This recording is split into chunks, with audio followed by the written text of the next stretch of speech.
So ಒಂದು ತಿಂಗಳಿಂದ ಮನೆಗೆ ಬಂದಿಲ್ಲ, ಫೋನ್ ಮಾಡಿದ್ರು ಫೋನ್ಗೂ ಸಿಗ್ತಾ ಇಲ್ಲ ಅವನು. ಎಲ್ಲಿದ್ದಾವೆ ಅಂತ ಗೊತ್ತಾಗ್ತಿಲ್ಲ ಸರ್, ಏನಂತ ವಿಷಯನೇ ಗೊತ್ತಾಗ್ತಿಲ್ಲ ನನಗೆ. ಮನೆಗೆ ಬಂದು ಏನು ಹೇಳ್ತಾ ಇಲ್ಲ ಅವನು, ತುಂಬ ಹುಡುಕ್ತಾ ಇದೆ, ಸಿಗ್ತಾ ಇಲ್ಲ. ಅದಕ್ಕೆ ನಾನು ಶಾಲೆಗೆ ಬಂದು. ಓಕೆ ನೋಡಿ, ನಿಮ್ಮ ಮಗ ಆಕಾಶ್ ಹೌದು. ನೋಡಿ ಸರ್, ಅವ್ನು ತುಂಬ ದಾರಿ ತಪ್ಪಿದ್ದಾನೆ. ಹಾಂ. ಅವನಿಗೆ ತುಂಬ ಸತಿ ಹೇಳಿದ್ವಿ ನಾವು, ಎಲ್ಲ ಲೆಕ್ಚರ್ಸ್ ಕಂಪ್ಲೇಂಟ್ ಇದೆ ಅವನು. ಶಾಲೆ ಸರಿಯಾಗಿ ಬರಲ್ಲ, ಬಂದರು ಸರಿಯಾಗಿ ಪಾಠ ಕೇಳಲ್ಲ, ಬರೀ ಬಂದ್ಬಿಟ್ಟಿರ್ತಾನೆ, ವಕ್ರ ಆಗ್ತಾನೆ. ಟೀಚರ್ಸ್ಗೆ ಒಂದು ರೆಸ್ಪೆಕ್ಟೇ ಕೊಡಲ್ಲ, ಬೈತಾನೆ, ಕಣ್ಣು ಕೆಂಪಾಗಿರುತ್ತೆ, ಗಿಡಕಟ್ಟಿರ್ತಾನೆ. ಅವನಿಗೆ ನಾವು ಲೆಕ್ಚರ್ಗಳನ್ನ ನಾವು ಹೀಗಿರ್ಬೇಕಾದ್ರೆ ಅವನಿಂದ ಈ ಕ್ಲಾಸು ಕಾಲೇಜು ಎಲ್ಲ ಇಷ್ಟ ಆಗ್ತದೆ.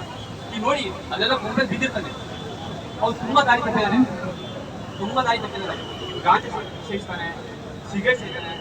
ಹೇಳ್ಬಾರ್ದು, ತಂದೆ ತಾಯಿ ಹೇಳ್ಬಾರ್ದು, ಆದರೆ ಮತ್ತೆ ತುಂಬ ಪರಿಣಾಮ ಕೆಟ್ಟಾಗುತ್ತೆ ನೋಡಿ ಸರ್. ನಾವು ಹೊಲ ಮಾರಿ ಎತ್ತುಗಳೆಲ್ಲ ಮಾರಿ ಅವನಿಗೆ ಮೊನ್ನೆ ಬೈಕೆಲ್ಲ ಕೊಡ್ಸಿದ್ವಿ ಸರ್ ಅವನಿಗೆ. ನಿಮಗೆಲ್ಲ ಅರ್ಥ ಆಗುತ್ತೆ ಸರ್, ಅರ್ಥ ಆಗುತ್ತೆ. ತಂದೆ ತಾಯಿಗಳು ಎಷ್ಟು ಕಷ್ಟಪಡ್ತಾರೆ, ಮಕ್ಕಳಿಗೋಸ್ಕರ ಎಷ್ಟು ತ್ಯಾಗ ಮಾಡ್ತಾರೆ ಅಂತ ನಮಗೆ ಗೊತ್ತಿರುತ್ತೆ. ಬಟ್ ಅವ್ರಿಗೆ ಗೊತ್ತಾಗಬೇಕಲ್ಲ, ಎಲ್ಲ ಸಾಹಸಗೋಸ್ಕರ ಎಷ್ಟು ಹೇಳಿದೀವಿ ಬಿಡೋ.